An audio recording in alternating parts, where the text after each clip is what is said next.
नमस्कार. मी दादासाहेब चोरबले आणि आपण पाहत आहात आस्था टाइम्स यूट्यूब चॅनल. खरं तर आज आपण एका नवीन विषयाला हात घातलेला आहे. आजकालचा तरुण हा सत्ता, संपत्ती आणि प्रतिष्ठा याच्या पाठीमागं धावू लागलेला आहे. आणि त्यामुळं कधी-कधी आपण अशी अनेक उदाहरणं पाहतो. जर आयुष्याच्या शेवटी सोबत करायला जर कोणी नसेल, तर प्रगती, पद आणि पैशाचा काय उपयोग? असं म्हणावं लागतं. म्हणून मग आज या विषयावरती एक नवीन व्हिडिओ घेऊन येतोय. मी असं का म्हणतोय, तर येणारा काळ हा अविवाहितांचा काळ असेल, असं म्हटलं तर चुकणार नाही. कारण का तर एका नुकत्याच झालेल्या आंतरराष्ट्रीय अभ्यासानुसार पुढील काही वर्षामध्ये जगातील सुमारे 45% महिला या अविवाहित असतील, असा एक सर्वे आलेला आहे. आणि हा अहवाल 1 मे 2026 रोजी लोकमत वृत्तपत्रामध्ये प्रसिद्ध झाला होता. आणि हा मॉर्गन स्टॅलनीने केलेल्या एका विस्तृत अभ्यासावरती हा अहवाल आधारित आहे. आता या अभ्यासामध्ये अनेक प्रमुख त्यांनी जी काही निष्कर्ष नोंदवलेले आहेत, ही निष्कर्षसुद्धा पाहणं या ठिकाणी महत्त्वाचं ठरणार आहे. आजच्या महिला या उच्च शिक्षित आहेत आणि आपल्या करिअरला त्या प्राधान्य देताना दिसत आहेत. त्याचबरोबर आर्थिकदृष्ट्या स्वावलंबी आणि कोणावरही अवलंबून राहू इच्छित नाही. त्यांच्या आवडीनिवडी वेगळ्या आहेत. त्यामुळे त्या त्यांच्या आयुष्यामध्ये जे काही निर्णय घ्यायचे ते स्वतः घेऊ इच्छितात. त्यामुळे त्यांनी लग्न, मातृत्व आणि कौटुंबिक जबाबदाऱ्याकडं आपल्या प्रगतीतील अडथळे म्हणून पाहायला सुरुवात केलेली आहे. हा कल जर भविष्यामध्ये असाच सुरू राहिला, तर पारंपरिक कौटुंबिक जी रचना आहे, ही रचना आणि जी सामाजिक चौकट आहे, ही सामाजिक चौकट कोलमडून पडण्याची शक्यता यामुळं निर्माण झालेली, असं म्हटलं तर चुकीचं ठरणार नाही.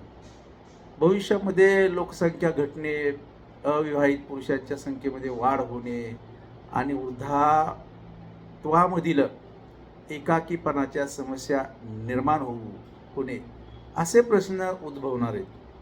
आता इथं एक प्रश्न निर्माण होतो, जर आयुष्याच्या शेवटी, मी सुरुवातीला सांगितलं, जर आयुष्याच्या शेवटी सोबत करायला कोणी नसेल, तर आपल्याकडे असणारी संपत्ती, आपल्याकडे असणारी प्रगती, पद आणि पैसा याचा नेमका उपयोग काय? आता अनेक आईवडिलांना आपल्या मुलींसाठी स्थळी शोधताना आपण पाहतो. आणि पण मुलींना स्वतःलाच जर लग्नात रस नाही, असंही निदर्शनास येतं. आणि त्यामुळं अनेक स्थळं मुली नाकारताना दिसतात. समाजामधील एका मोठ्या वर्गाला अजूनही या बदलाचे गांभीर्य समजलेले नाही. त्यामुळं आपण योग्य वेळी जागं होणं आवश्यक आहे. मुलींच्या लग्नाचं योग्य वय खरं तर 23 ते 26 वर्षाच्या दरम्यान असावं. पूर्वी ते असायचंही, त्याच्या अगोदरसुद्धा लग्न व्हायची. आता मात्र जरा थोडंसं शिक्षणामुळं हे लग्नाचं वय पुढं वाढलेलं दिसताना पाहायला मिळतं. यासाठी सामूहिक पातळीवरती खूप मोठ्या प्रमाणावरती जनजागृती करण्याची व प्रयत्न करण्याची गरज आहे. हा मुद्दा कोणाच्या विरोधात उपस्थित केलेला नाही, तर भविष्यातील स्थिरता संतुलनाच्या चिंतेतून मांडला गेलेला हा एक निष्कर्ष आहे. आणि समाज, कुटुंब व्यवस्था आणि वैयक्तिक जीवनामध्ये संतुलन राखणं, हीच तर खरी प्रगती असते. आणि आपण सर्वांनी याचा नक्कीच विचार केला पाहिजे की भविष्यातील ही एक ज्वाज्वल समस्या भेडसावते की काय, असं म्हटलं तर चुकीचं ठरणार नाही. जेव्हा मुलांची लग्न 20व्या वर्षी होत होती, तेव्हा त्या शतकामध्ये 5 पिढ्या होत होत्या. जेव्हा मुलांची लग्न 25व्या वर्षी झाली, तेव्हा एका शतकामध्ये 4 पिढ्या जरी आपण धरल्या तर त्या 4 पिढ्या होत होत्या.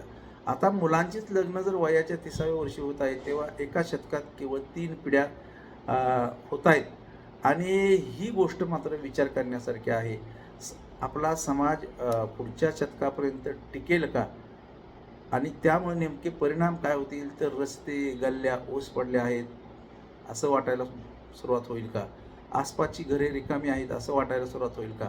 आज घरामध्ये मुलांचा आवाज कमी येताना दिसतोय किंवा पती-पत्नीचाच त्यांच्यापेक्षा जास्त आवाज आपल्याला ऐकायला मिळतोय. महिला वयाच्या 30 वर्षापर्यंत अविवाहित राहतात आणि पुरुष वयाच्या 35 वर्षानंतर ही अविवाहित राहत आहेत. आणि त्यामुळं समस्या काय भेडसावते तर लग्न उशिरा होत आहे आणि त्यामुळं नेमकं विभक्त होण्याचं प्रमाण या निमित्तानं वाढताना दिसतंय. आता अनेक अशी कुटुंब तुम्हाला माहिती आहे की तुटलेली पाहायला मिळतात. त्यामुळं घरामधलं वातावरण दूषित होतंय. दुःखी आई-वडील आहेत, एकटे पडलेले आई-वडील आहेत, संपूर्ण पिढी रिकामेपण पोकळी त्या निमित्तानं आपल्याला अनुभवायला मिळते. आता आपण याला शिक्षित समाज म्हणू शकतो का? हा आत्मघातकी समाज आहे असं म्हटलं तर चुकीचं ठरणार नाही. ही लोकसंख्या कमी करण्याची एक छुपी कटकारस्थान आहे की काय अशी शंका यायला सुरुवात झालेली आहे. जर 50 जोडप्यापैकी प्रत्येकाला एकच मूल असेल तर पुढच्या पिढीतील मुलांची संख्या नाममात्र असेल. हे असं सुरू राहिलं तर तिसरी पिढी तर जवळपास नाहीशी होईल आणि यामुळं अनेक गल्ल्या ओस पडलेल्या दिसतील. प्रत्येकजण रस्त्यावर आहे. अर्धे आयुष्य त्याचे रस्त्यावरतीच जाते. संपूर्ण गावं नाहीशी होत आहेत. शहरामध्ये उत्तुंग इमारती आहेत, पण संयुक्त कुटुंब पद्धती संपुष्टात आल्याचं आपल्याला पाहायला मिळतं. आता आपण पाहतो की नवीन ज्यावेळेला लग्न होतं तेव्हा फक्त एकच मूल हवं असतं. हा आग्रह दोन्ही कुटुंबाकडून होताना दिसतो. आता मला या निमित्ताने सुचवायचं आहे की मुलंही आता प्रेमाचं प्रतीक राहिलेले दिसत नाहीत. उलट मूल होणं ही एक सक्ती वाटू लागलेली आहे जोडप्यांना. आणि यात सर्वात मोठा दोषी म्हणजे मुलीचा बाप आहे. तोच बाप ज्याने स्वतः 20व्या-22व्या वर्षी लग्न करून संसार थाटला. त्यावेळेला त्याच्या वयाच्या 30 वर्षापर्यंत मुलींचं लग्न न करून देणं हीच त्याला महागात पडलेली गोष्ट या निमित्तानं पाहायला मिळते. आता याचे परिणाम नेमके काय होत आहेत तर स्त्री-पुरुष मानसिकता तणावाखाली जात आहेत. आज मुलांना ना वेळेवरती नोकऱ्या मिळत आहेत, ना त्यांची लग्न वेळेवरती होत आहेत. समाज व्यवस्था हळूहळू कोलमडत चाललेली आहे आणि म्हणूनच मुलं समाजासोबत राहण्यापेक्षा एकटं राहणं आता पसंत करू लागलेले आहेत. म्हणजेच विभक्त कुटुंब. ते अगदी असंही म्हणतात की त्यांना मुले नको आहेत. लग्नाला उशीर करणे, मुलं होण्यास उशीर करणे आणि नंतर एका मुलाबरोबर वैद्यकीय आणि संगोपनाच्या समस्याची कारणे देणे ही आता सर्वसामान्य गोष्ट बनून राहिलेली आहे. त्यामुळं हजारो तरुणी आता अविवाहित फिरताना एकत्र दिसत आहेत आणि समाजातील ज्येष्ठ मंडळी गप्प आहेत. आता लग्न, कुटुंब, मुलं हे सर्व काही एक आता ओझं मानलं जाऊ लागलेलं आहे. लग्न केवळ हे एक सांसारिक बंधन नाही, तर ते घर, कुटुंब आणि समाजाचा मुख्य आधारस्तंभ आहे असं म्हणावं लागेल. वंश, सभ्यता आणि संस्कृती पुढे नेण्याचा मार्ग आहे. आता आपल्या सर्वांना समजून घेण्याची ही वेळ आहे की मुलांना अतिस्वातंत्र्य देऊन आपण त्यांची समज काढून घेतली आहे की काय.